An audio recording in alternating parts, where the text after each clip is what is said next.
Hello and welcome to another episode of AAC Access All Areas. I'm Ruth Jones. And I'm Ali Battye. And our question today is, what if the child doesn't engage in AAC in the way that we expect? Yeah, we had a few people, I think, coming in with some questions and comments on this one around what if they're not looking? What if they're not necessarily using it as we expect? And for anyone listening and not watching, I was very much in inverted commas there because that can quite often be you know, um, a phrase that we hear people saying, isn't it? Well, they're not really using it properly, or they're not using it how we Mm. expect. Um, so I think it's really important we get into this because I think we just had a little quick chat, didn't we? And there's that key message is just because a, an individual isn't engaging with AAC in the way we might expect, it doesn't mean it's not the right tool.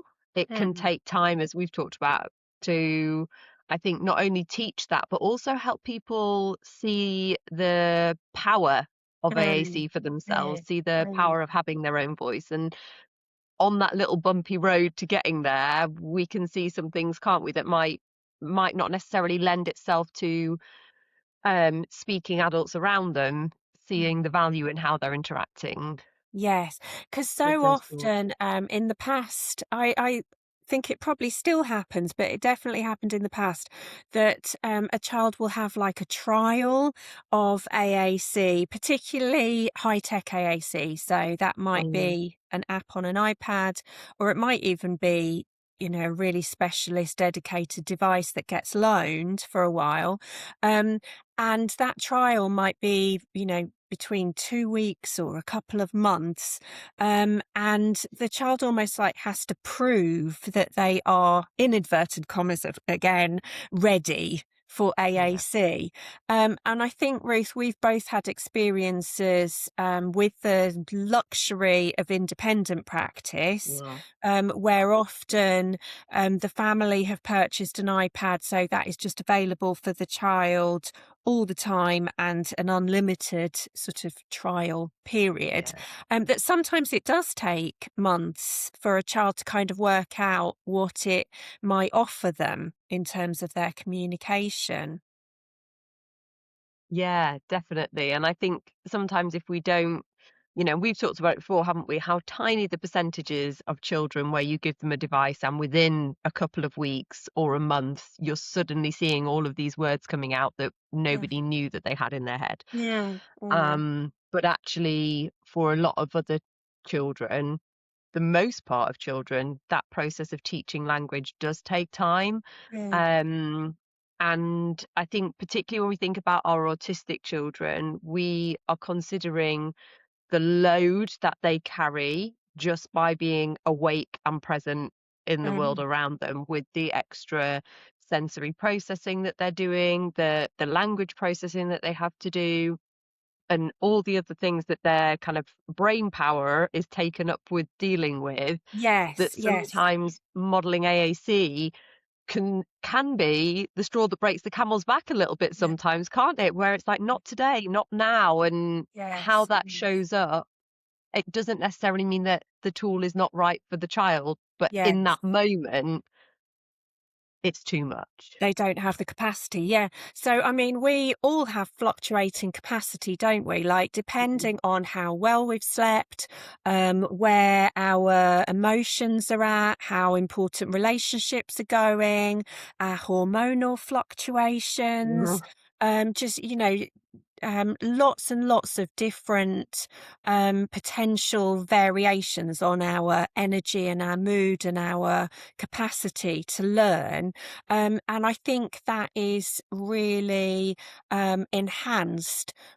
For a lot of autistic children who might have really quite significant sensory regulation challenges, and often around things that we don't even think about. So it's often vestibular, and it's often proprioception. So vestibular is just the innate knowledge of where we are in relation to gravity. So I know at the moment that I'm sitting fairly upright, um, and I am actually sitting on a therapy ball, but if I were to, my weight were to shift, I would have a good sense like, oh, hang on, I'm leaning over to one side. I've got the choice of correcting myself there. But if your vestibular system is not great and you don't have that automatic awareness, then a lot of your sort of like effort might go into maintaining your posture or working out where you are in space. And similarly, proprioceptive feedback. So that is, at the moment, my feet are flat on the floor. I can feel my bum on this therapy ball. I've got my elbows on the table. So I've got a fairly good awareness of where I am in space. But if I wasn't getting those signals so strongly, it would be a bit like free falling, like I've just jumped out of an aeroplane and I'm in free fall. So a bit like that sensation when you're falling asleep and you like suddenly jerk awake because you were just having a falling experience. That is when our proprioceptive system is shutting down. And so it is that sort of like disorientating if your proprioceptive system is not working brilliantly. So yeah, the point that I'm trying to make, I guess, is if our brains are trying to work out things that we take for granted, like where we are in relation to space, then there is less capacity for processing language and learning a new skill, like working out how does language work on an AAC system when you're either using symbols or you're working out typing. That's a lot for a brain to sort of cope with. It really is, isn't it? And I think when we also I'm thinking about specifically some of the children, young people that I'm working with at the moment, they've got their own internal stuff that they're experiencing that their cognitive load is taken up with. We also can see challenges with executive functioning skills like planning and organizing. So, actually, if in a therapy session there is an activity that requires some level of planning and some level of Mm, organizing on their part, whether that's a puzzle that they've got to complete or a, sort of activity, it's even something that we might conceive as quite simple, like the spinning cogs that go down a sort of threaded pole.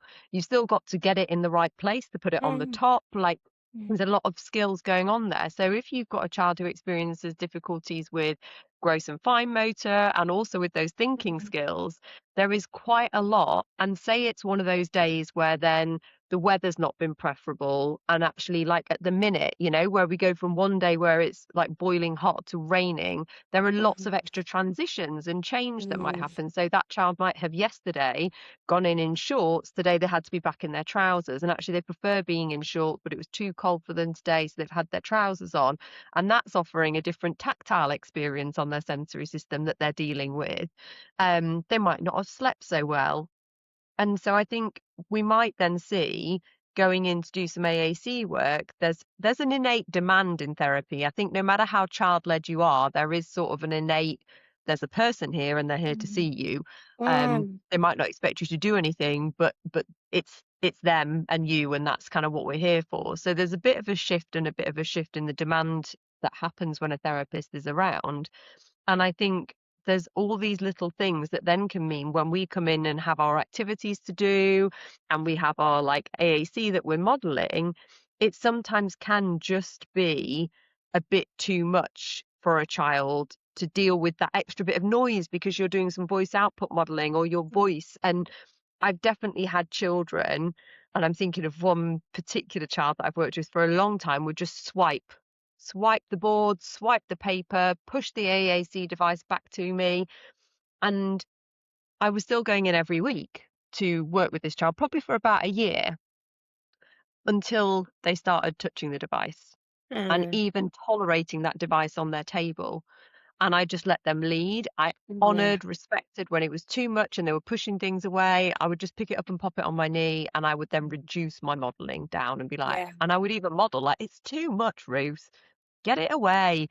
And mm, they would kind of look and be like, oh, okay, yeah, not don't throw that on the floor. I'm kind of validating the way that they're communicating as they mm, do at that point in time. And I think it's something, isn't it, that we have to recognize and really tune into, which again is the luxury of longer term therapy that you might get in independent practice. You might get, if you're a therapist employed for one particular school and you're just in that school with a sort of smaller caseload, um, that you really can do that over a period of time, can't you? And you can Yes. respect and honor that communication, meaning it's too much right now.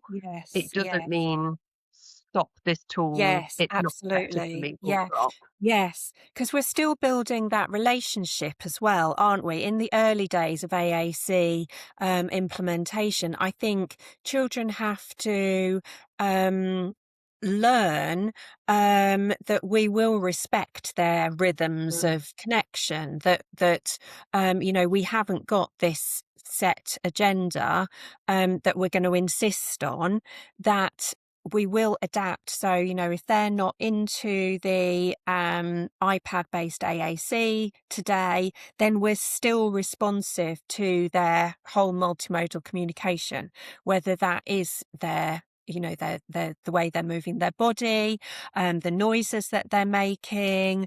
They might be using some gestures or some hand leading.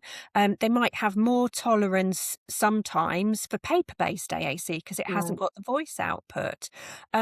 So I think it takes time for a child to realise, oh, okay, she or he or they are going to meet me where I am, depending mm, on what I need in that moment, and they are genuinely there for me. They're not there to make me perform, and that is going to take time, isn't it? mm, Particularly if a child has a history of more sort of like compliance-based therapy, or if they're in a school, like school is very compliance based.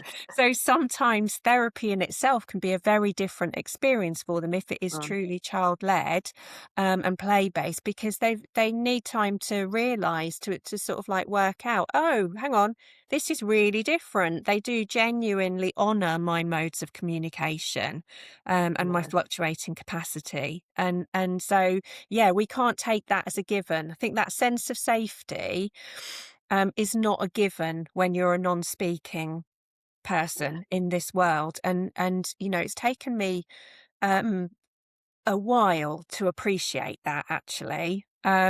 That if you are a non-speaking person in our speech orientated world, you are mm, constantly coming up against prejudice, like people assuming that you're non-thinking, that non-speaking means non-thinking, and people ignoring you and not treating you as though you are a sentient being. Which is horrific, isn't it? But I yeah, think that's sometimes what we are building in the early days of supporting a child, just building that. No, we see you, we hear you, we mhm, honour you. yeah. And I think that's where I was reflecting after I'd done a recent assessment, actually, where I'd gone to see a non-speaking child, preschool age, and they didn't want to engage with me, which was absolutely fine. I had zero expectation. I'd just taken a few bits based on some of their interests that their parents had shared. But what then I was doing was then having a conversation with their parents about, what does routines look like what kind of communication goes on.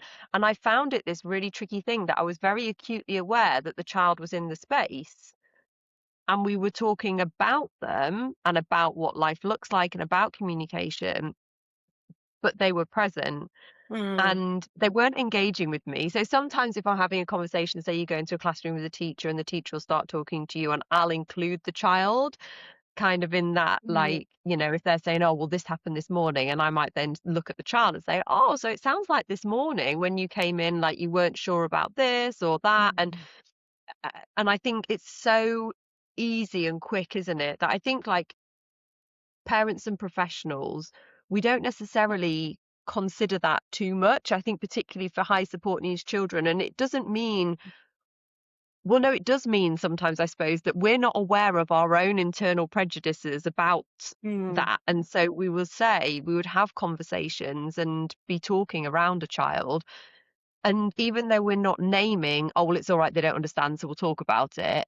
Ultimately, that is kind Yeah. of what's going on. And so I think it's something I definitely challenge myself to reflect on and Mm, think on. And try and do better, but sometimes it still can be quite tricky because, Mhm. in that situation, I'm in the family's home, like we're all in the Mm. lounge. Yeah. And so you're having these conversations, and also the child hasn't interacted with me. So as far as I'm concerned, they are not part of this conversation, but they're in the Mm. room and we're talking about them. Yes. It's a strange one, Yes. isn't it? And I think that is so important when we're thinking about non and minimally speaking children, that we don't just need to presume the potential to use the AAC. We need to presume that they've got thoughts in their mind and they have capacity Yes. to listen and understand the things going on around them. Mm. And I think it's one of my big bugbears with the whole keyword assessment that used to be like Mm. or bread and butter, particularly in learning disabilities. So you'd test an individual's understanding by putting out maybe like two or three objects. You might have a teddy and a spoon and a cup, and then you'd sit there and say, "Give me the cup," and they'd give you the cup, and you'd be like, "Woo, one keyword." Then you'd say, "Give me the teddy and the cup," and they could give you two keywords. Give me and you might add a few more objects in, and then you'd ask them to give you three things, and then they couldn't do it. You'd be like, "They only understand two keywords." Mm. Mm. And I used to regularly think about children as keyword level. What are their keyword level? Mm. I just think now when I look back, I think like, oh my days, like Yes. Yes. how limiting is Yes, that because as we a were being really therapist? unnatural with that as well, weren't we? We were Yeah, withdrawing all of the multimodal support that we yeah, naturally provide when we're communicating with anyone. So in those assessments, like we would be trained not to point or eye point, like not to look at the thing that we've asked for, not to use any gestures or Makaton signs. So it was so unnatural and, like you say, just so limiting and quite yeah. insulting, really, and didn't take into consideration at all fluctuating capacity. That, Oh, one day a child might be able to do that because their auditory processing is pretty good, but another day they might be having lots of problems with their auditory processing. So they mm, might be struggling to hear our voice against the background noise. Or, I mean, I'm not an expert in auditory processing, but the sort of like background reading that I have done suggests that, sometimes children might be hearing words and they're all like fuzzy and glued together, or sometimes the same word that we assume that they would be able to pick out, say the word cup in a sentence, they're not able to pick out that mm, word from the words around it, or recognize that cup in one sentence, like give me the cup, is the same word as drinking from the cup, because those are yeah, quite advanced auditory processing and language processing skills. So it was just so much more complex than we thought it was, mm, and just frankly insulting for those yeah. children to appraise them in that way and use our little checklist and mark them off on a checklist. Yeah, and I think alongside that, we'd give them a textbook, and so basically we weren't really talking to them because we didn't think they'd understand, and we were only teaching communication as a behavior reward. Whereas Mhm. I think hopefully on the most part now within our profession, I say this, I still think I live in a little bubble of wonderfulness where everyone I connect with is like-minded. And actually, I know that there are still therapists who probably do keyword level assessments and would think about a textbook for a child. But I think the kind of the limitations now when I look back on some of those children that I worked with, 10, 12 years ago, where would have done a keyword assessment, would have done a textbook. And the fact was that it wasn't about presuming they had potential to understand. And so what Mm. we ended up with was much less joyful Mm. interaction, and it was Mm. much more about when I'm giving them an instruction, I have to keep it really simple, and that basically means I just don't talk to kids that much the rest of the time. We might sing and we play and we use loads of Mm. movement, but the language has to be minimal because they can't process it. Mm. And now I think, gosh, like I have full on like monologue narratives that I give children in a therapy session, which are full of lots of language. But Mm. again, attuning to them based on whether that feels like the right kind of day, the right kind of Mm. child, the right kind of mood and moment.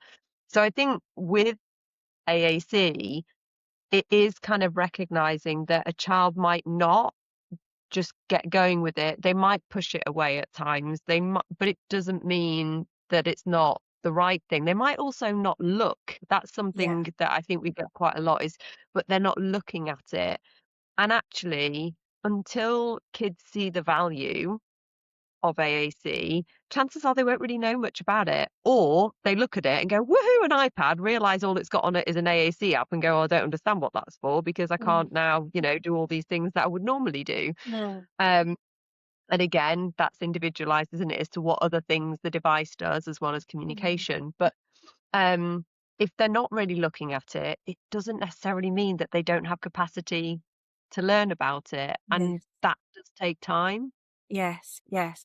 And so many of the children that we support will use their peripheral vision as well. So they don't, Mhm. their looking doesn't necessarily look really obvious. They might not be like turning their head and obviously looking at it, but they might just be catching it in the corner of their eye, and taking in that information in ways that are not obvious to us.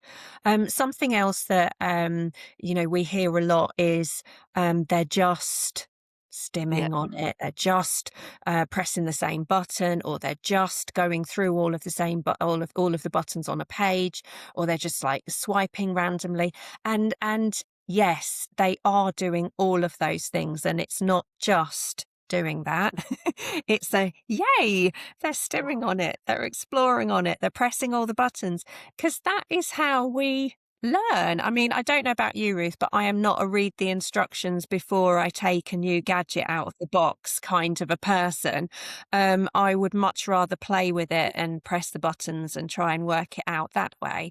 And children are brilliant at doing that, and that's what we need to give time for. So I'm just thinking of a little one who's probably the most recent child that I have started working with and introduced AAC to, and he's definitely in that phase of pressing all the buttons, and sometimes he's like pressing them so quickly that they don't even get to say the whole word, but he is enjoying that power of getting voice output and playing with sounds, and almost doing a sort of like rhythmic play with the Mhm. sounds, which is exactly what we see with our speaking children in the early stages of language development, that they will babble and they'll play with words and they'll do silly things with words and just enjoy that power of doing stuff with Mhm. language. Yeah, definitely. And I think for me, I'm always intrigued. I'm curious as to what words they are playing about with. Mm. And, Mm. I've got some children where they would often pick the facial expression symbols. And I Yes. think it was that they were quite interested in the facial expressions. Yes. Um, or got a couple of children actually whose colours preferences are red. And so they would put Mm. all the symbols, just play lots of the symbol, and it was all red symbols. Yeah. And what's really interesting, particularly actually thinking about one of those children, is that they were putting lots of repeated words, constantly, and then you press it and it goes like again, again, again, again, Mm. again, again, again. It goes over and Mm. over again. Mm. Um, but then more recently, they've done that with the word travel, and it was around the school holidays, like before the Mm. holiday and after the holiday. And it's just been quite interesting because it feels like it's shifted from this, I like the color, I like the shape that I'm seeing, I like the feedback, to this Yeah. very specific thing about traveling Yeah. around a school holiday. They did it in my session before, and the teacher said that when they got back from the holiday, they were doing it and kind of liaising with their parents, just getting curious as to, is this stimmy or is Yeah. this actually a little bit of intentional Yes, trying to because it tell us can be about many travel? things, can't it? For Yeah. the same child, they can be stimming on it, and they Hmm. can be exploring the vocabulary, and they Yeah. can be exploring the sounds in our language, and they can be expressing some meanings that things that they're thinking about, or favorite things. So the child that I was thinking about yesterday, he was exploring. I think it was the breakfast page because it had Marmite on it and peanut butter. And he explored all of the buttons, but he settled on Marmite, Marmite, Marmite, Marmite. And so I wrote that up in my notes because it was a preschool visit. And the mum messaged me afterwards and said that had just made her giggle because he's really been exploring that at home. So there's something about Marmite that is meaningful for him. It might be he loves the sound of that word. It Mhm. might be that is his favourite. So it could be It could be either or both of those things. And the same child can be doing, those those explorations on many different levels from moment to moment.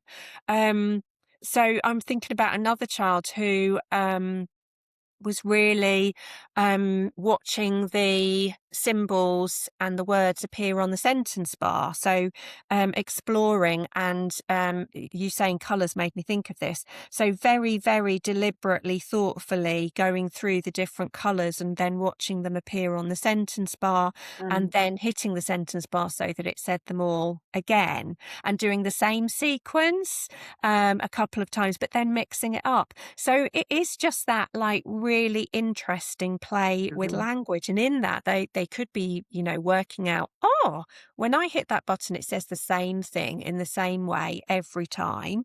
Because that can be a really nice thing about iPad AAC, that you've got a speech engine that is very consistent. So Yeah. when I say blue, it will be different every time. It might be blue, blue, blue. And when Ruth says blue, she'll say it with a different voice. So it can be really difficult for children with auditory processing challenges to work out that that is the same word each time it's spoken. Whereas on an AAC device, it's just easier to work out, okay, it Mm. does the same thing every time. So I think it's the same word every time. Loads and loads of different things that children are probably working out and putting together in their heads around language. Yeah, and I think it just made me think, we were talking earlier about the level of cognitive load. And actually, even just starting to understand that, like, I push this, something happens visually, like usually Mm, the cell that you've tapped changes color, the mm, icon symbol then appears up in the sentence bar, like you press it, the sentence bar lights up, or the word is highlighted as it's reading it along.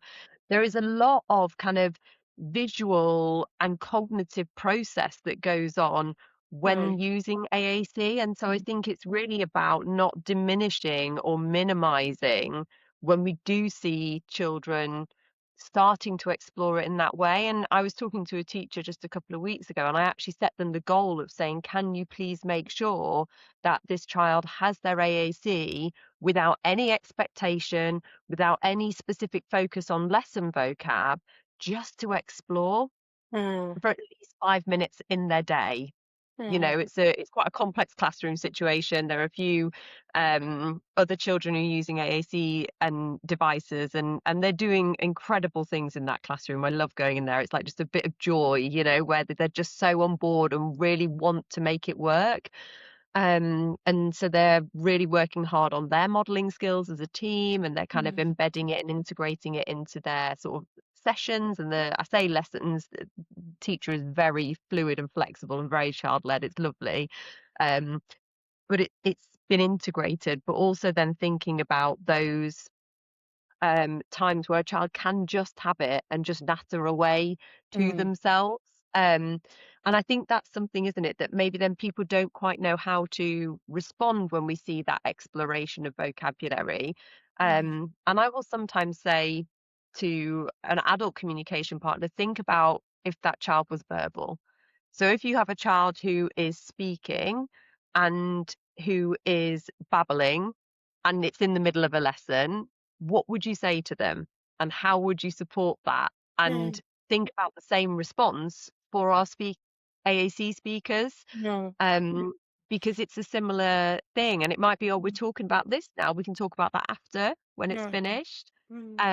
It might be, oh, you're really thinking about that. That sounds Yeah. so fun. Mm, mm, It's time to do whatever it is. And it mm, depends on the different classes, doesn't it? Because in some classes, you might have an ASC user that starts talking about that, and suddenly, what tangent? Now the whole class is talking about what the ASC user's talking about. So I yeah. think it Yeah. depends on your environment, doesn't it? But I Yeah. think really um, supporting children when they're doing things that we might not using it in the proper way, Mm, it's mm, actually just exploration with words. And so how do we support them? And it kind of takes me um well, in fact, it's taken me to a couple of different places but it goes back to that sort of honoring, doesn't it? Honoring communication and um, how a child is interacting. And I work with some quite established AAC users as well as some who are new. And I was thinking about a child when we think about what does engagement look like, or what if they're not engaging with it? And I would go and see a young person,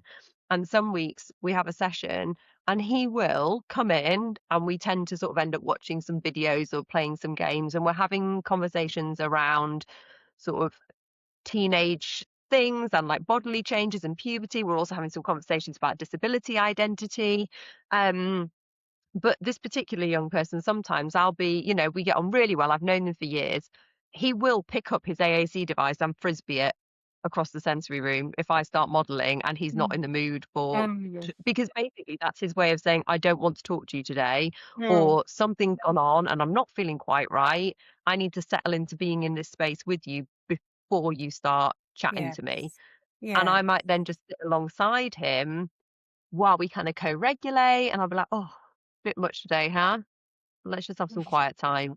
And we kind of regulate together, and then I might get the AAC tool and just have it alongside and Mm. just see if he wants to engage or not with some of that. And so I think if a child is pushing it away, is kind of not engaged, there are moments where you just have to be at peace with that, don't you? And that can Yes. feel a bit uncomfortable because you think, well, look, Yes. I'm here to teach the AAC and Yes, that's what I'm doing. yes. So then when you're And it's not doing it, counterproductive, isn't it? If we start trying to yeah, push it, it becomes yeah, completely counterproductive, that then that is, almost like a stick to beat that child with, that they see that as oh, this person comes in and they're really rigid, yeah, and they, have to do this, and you've taken all of the joy out of it that way. yeah, yeah, I always definitely. like to just think, like, follow the joy. So if you ever are feeling a bit like lost or stuck with AAC implementation, whether you're a speech and language therapist or a teacher or a parent or anybody else, if you are feeling, oh, we seem to have like hit a bit of a brick wall with this, just go back to the joy, like follow the joy. What is that child or that young person? What lights them up? What do they love to do? In their hours of leisure, what would they seek out and love to do for hours at a time, or it might not be quite hours at the time, but what really does float their boat, Mm, and just go back to that. And you can even take the AAC out of the picture for a little bit and just focus on connecting and sharing the moment and really appreciating their sources of joy. And using language like, oh, this is special, or this feels good, or I like it here, or mhm, whatever, but language just to honor what they are enjoying in the moment, and that just that feeling of, we are here together and I do not need you to perform in any particular way. um, I think that is a really good thing to keep returning to when you yeah, feel as though, oh, we're in a bit of a lull at the moment. They're mhm. maybe, not enjoying their AAC so much. So yeah, let's take it back to basics and follow the joy. Yeah, definitely. And thinking about following the joy, we usually end with a joyful little glimmer, don't we? What is your glimmer that you'd like to share Oh, do today? you know, Ruth, this week it's really hard to choose. So I might have to have a couple, or even three if I'm allowed three, if we've got time. We'll Oh, take it in glimmer turns, so away. I This is don't the best completely bit, isn't it? dominate Listening this. about all the lovely Um, stuff. Oh, but so my first one is a child. So I've got this ancient app on my iPad called Pog, but it is a brilliant app.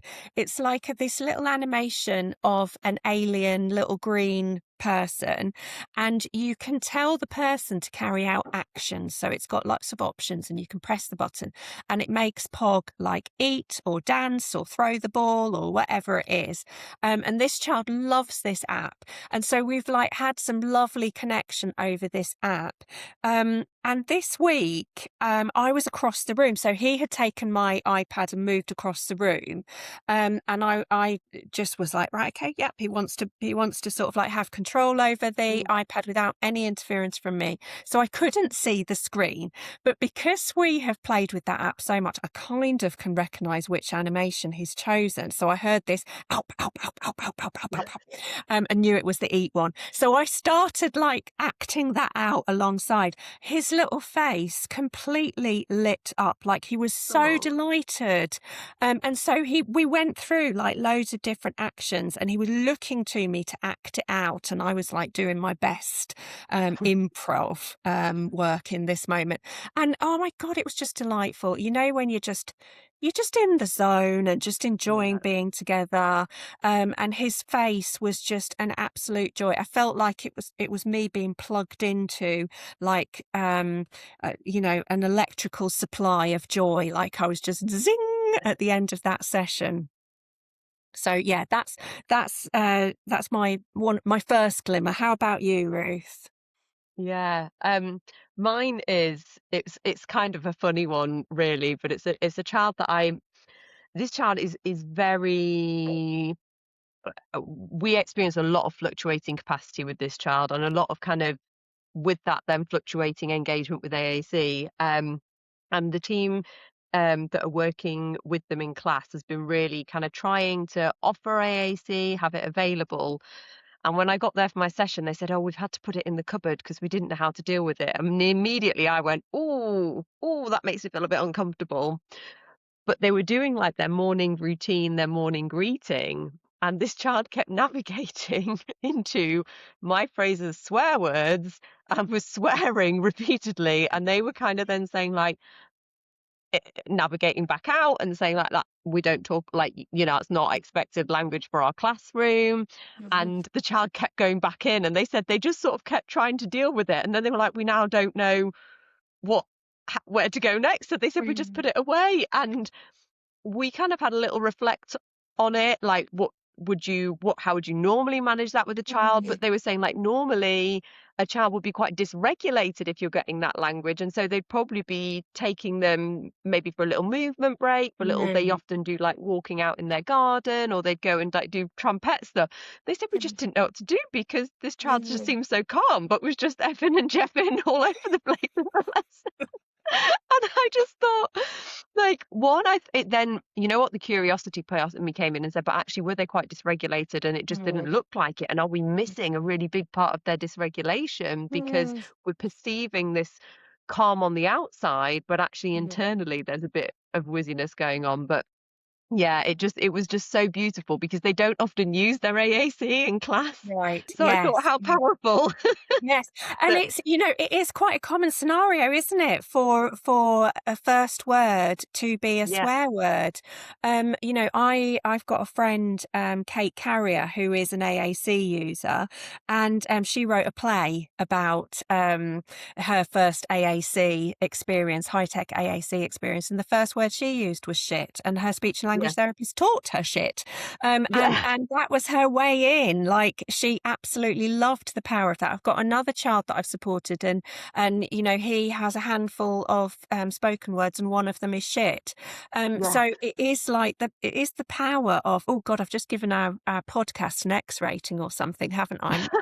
It could have been worse. The word could have been slightly worse. But I know we have a tendency in our culture to go, oh no, and panic when children swear. But honestly, children swear, don't they? I yeah, remember a time when my daughter was struggling with her shoelaces and said TWAT, like really, really casually. So yeah, all children do swear, and we need to sort of like apply the same expectations to AAC yeah, using children.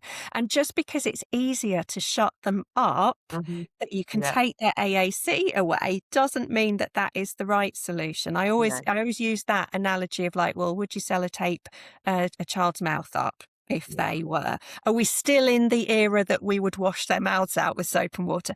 No. no. I think that's So, it. And yeah. it was for me, it was like it was a really, like when with an AAC user, I feel as though we're always learning, aren't we? And as communication Mm. partners, like that child's the only AAC user in that class, so they don't have Mm. any other high-tech AAC. They haven't had any historically, so there's lots of learning that they're doing around these things. And so in that moment, when they said they put it away, I immediately got, "Oh," and then they said why, and I thought, "Ah," and they kind of explained, "We did try, but then we didn't know." And Mm. so, Mm. like, it gives us something to, you know, bit of a curveball. How can we Yeah. handle that differently next time? But it was a real glimmer for me because I thought, what beautiful, spontaneous use Yes. of the AAC. And I'll be really interested to see when I go in next week if they've had any Yeah. more of that Yes. repeating of that language. Yes. We look forward to the next instalment. Yeah. So, Ruth, if we've got time, my glimmer, I've got two from this morning. One was a child that I've been supporting for quite some time, and we are exploring supercore. Like he knows VocoChat inside out, but he's a Gestalt language processor, but he's definitely referential and potentially stage 4, as in, he can combine words to make novel phrases. So I'm really modelling a lot in supercore with core words. And today he pulled out Dear Zoo from my bag, and we had a lovely session, like reading Dear Zoo. And it was a real collaborative reading a Mm. story, because I wrote to the zoo to send me a pet. They sent me and he would go, elephant. He was too, and I'd say, he was too big. I sent him back. So they sent me and he would go, giraffe. And we moved through this story. We must have done it 5 or 6 times. And there's sort of like joy in that of like, we're doing this together and it's so lovely. And then I could model some sort of like core phrases around it, like, I see elephant. It is big. I see giraffe. It is tall. So it just then led on to lots of other stuff. But the real glimmer was the telling the story together. It was just like such a Yeah. lovely moment. And then my being greedy, I'll just do one more. Also this morning, a child that I'm really focusing on literacy with, because again, she knows her AAC package inside out.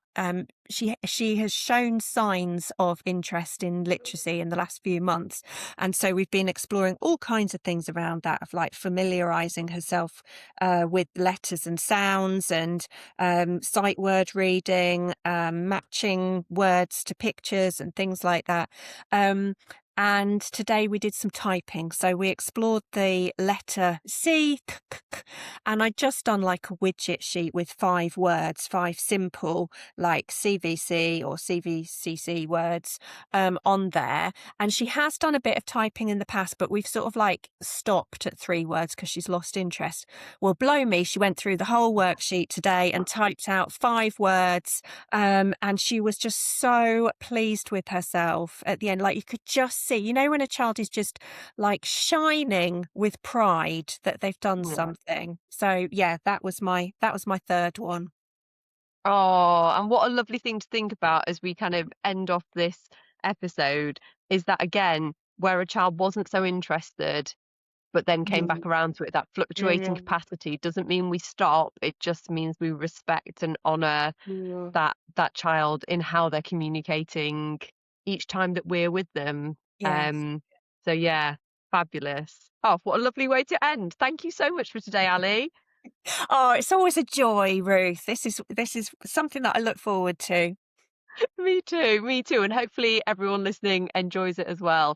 In fact, cheeky plug, if anyone wants to leave reviews, we don't really know much about podcasting, do we? But I think I understand that if you get good reviews, then more people Mm. might know about your podcast. And we really hope that this is a space where people can listen and learn and reflect and share some AAC joy. So if you do enjoy listening to us, then please do kind of leave reviews and things because it will just help more people, I guess, get access to AAC, access all Yeah. areas. Yes. Yeah. And you can help shape what we cover in future episodes as well. So if you've got any questions or suggestions, we will be coming to that, won't we, in Yeah, future episodes.